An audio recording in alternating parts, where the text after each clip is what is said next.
Филипче му ја отвори вратата и му го покаже излезот за надвор од партијата на неговиот внатрепартиски опонент од предходните внатрепартиски избори Јован Деспотовски, откако достави барање до партиските органи за негово исклучување. И денеска на пресконференција од партијата, како изминатите неколку денови, обвинуваа за сценарија позади кој, како што тврдат, стојат поранешни сопартијци во соработка со ВМРО, ДПМН и ЗНАМ, и дека, како што обвинија, се обидувале да ја дестабилизираат партијата. ВМРО спроведува координиран обид за уривање на СДСМ однатре. Зошто? Затоа што антикорупцијскиот тим АКТ изнесе сериозни податоци за криминал и корупција на владата на ВМРО преку тендери. Еве како функционира кампањата против СДСМ во 3 чекори. Прв чекор. Еден наш член, Јован Деспотовски, по неуспешното медиумско прво обраќање, ја продолжи кампањата против СДСМ во еден сериозен и релевантен медиум. Станува збор за поранешен функционер на СДСМ и поранешен директор на големи државни фирми, како што се ПИРС и Фонд за иновации и технолошки развој, кои имаат огромни буџети. По ваквата реакција се огласи Деспотовски, кој во дописот наведува: искрено, после 30 години политички стаж, најмалку очекував токму мојата матична партија да ме остави целосно без зборови и коментар. Во сите јавни настапи сум бил максимално умерен, дури во ситуации и за луѓе кои апсолутно заслужувале остар став.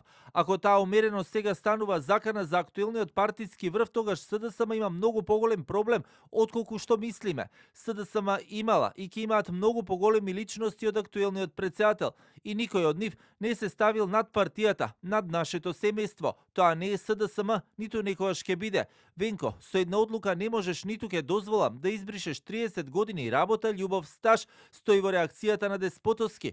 Од ВМРО ДПМН пак со контрастав на Бихачка, дека како што велат не постои никаков координиран напад врз СДСМ, но во јавноста како што велат се повеќе испливувале на површина информациите за бизнис делките кои Заев ги има во Дубај, а со тоа и придобивките на Филипче. Филипче вчера потврди дека Заев гради 42 катница во Дубај, ама тој не му бил партнер во градбата. Со ова, Филипче треба да каже како тогаш тој дошол до златна виза за Дубај. Во таа насока, го повикуваме Филипче да ги покаже документите за работа со кои ја добил златната виза за Дубај.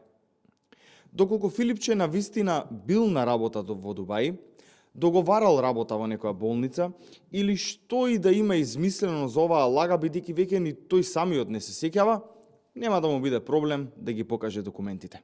Вчера пак опозицијскиот лидер Филипче на брифинг со новинарите веќе посочи дека постојат фактори кои се обидуваат да ја дестабилизираат партијата, но исто така и повторно алармираше на можноста за српско сценарио. Одлуката за исклучување на Деспотовски доаѓа по внатрепартиските преструктурирања и изборот на новите партиски функционери.